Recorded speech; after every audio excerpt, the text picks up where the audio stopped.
well, we could see some change or new people shuffling around because, surprise, Ferrari kind of maybe going through some things. Ferrari's being Ferrari right now. Nicole and Briana are lined up on the grid. It's lights out, and away we go on this week's grid walk. My favorite thing about Ferrari is that even when they're not in a state of panic, they're in a state of panic. They live in a state of panic. Like, this is just like the normal day-to-day, and we need to parse out whether they're actually in a state of panic or, so the rumors we've gotten since the Bahrain GP are like 15 people are fired, or they're just leaving because like they don't like the new team principal, or the President Elkin is too involved, or Fred Vasseur is going on a firing spree, or like then we have the crazy rumors that Charles is going to leave Ferrari, and then that boy walks out of his house in like head-to-toe Ferrari merch and drives his like very expensive Ferrari car. Like, he's not leaving Ferrari, right? Like, what? It's just, I love the how emotional Ferrari is, and that what this all boiled down to yesterday is that Fred Vasseur coming out. I don't know why that was hard for me to say today. Coming out and saying that Ferrari has a leak and they need to plug the leak. So, Nicole, how would you go about plugging a leak in the Ferrari? And what probability do you think the leak is directed and on the race team itself? Because I'm not sure Fred's not the leak. Right.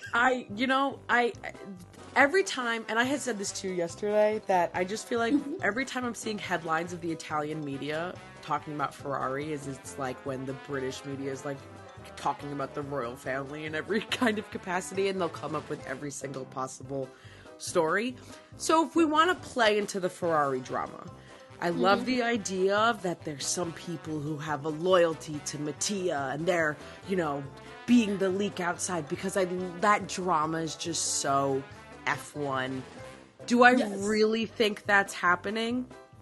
No, because I think that's a really easy way for someone to like lose a job, or like, unless they're, feeding it somewhere else, that they're going to get a job. But it just felt very silly. It felt like, again, Ferrari trying to find a scapegoat without labeling a scapegoat, because we know Ferrari loves that. And it's too early in the season for them to pick one. So it's easy for them to point at a leak because it's a scapegoat without it having to actually be someone. Right. I think that there's two things. And the way I mentally divide it is I divide the reporting by who's doing the reporting. There is definitely, the Daily Mail equivalent in the Italian press, and I just chuck out all of that reporting from my brain. Well, I read it, I consume it, I laugh, I chuck it out. Because to your point about the royal family, it is mostly inflammatory, made up, not productive. But there is a decent amount, Autosport has an Italian branch that's pretty reputable, and there are other places like that have been reporting things for the last week that feel less like a reality TV show and more like F1's particular brand of a reality TV show. And with Ferrari in particular, because I think we all know how political it is, particularly with there's the new president of the Ferrari group, and then there's the new team principal, and then to your point, I'm sure there are a bunch of people who Benedetto hired and were part of his inner circle, and et cetera, et cetera. So when I look at a quote, I just like to think about who benefits from this being out there. And the majority of the quotes this week, the people who benefit from them being out there don't seem to be Elkin, who's the president of Ferrari. It all seems to benefit the racing team.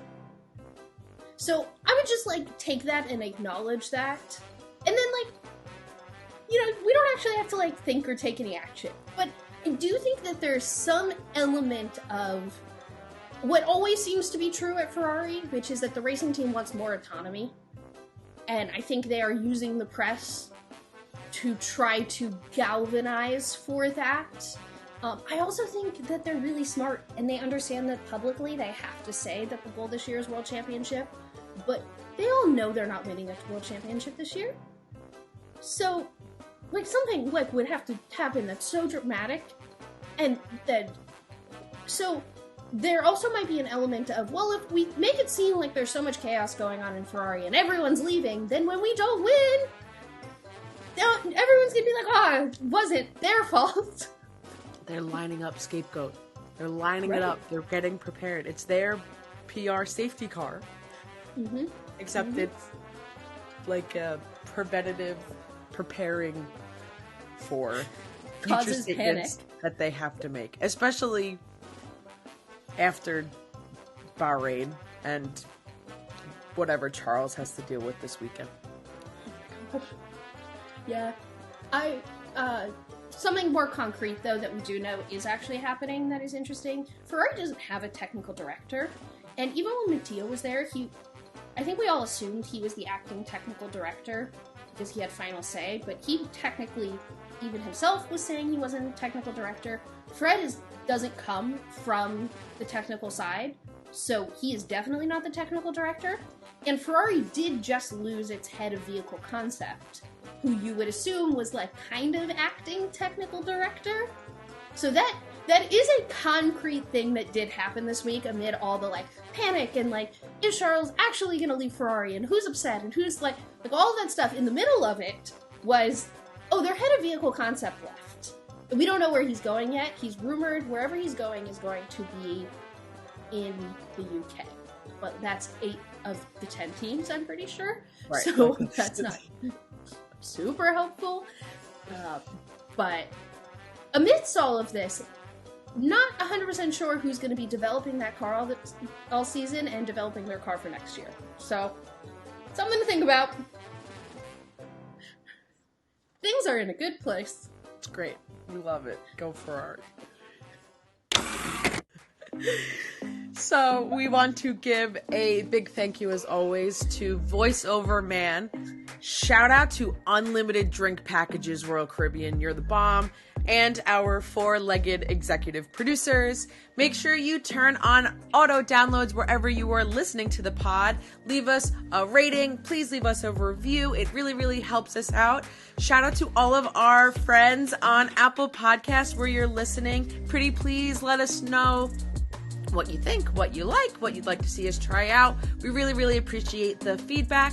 Make sure you follow us on any of the social media platforms that you like to use. We are at Gridwalk Show, absolutely everywhere, and we are always giving you some daily grid walks. But we will be back every Thursday, and we seriously hope that you join us.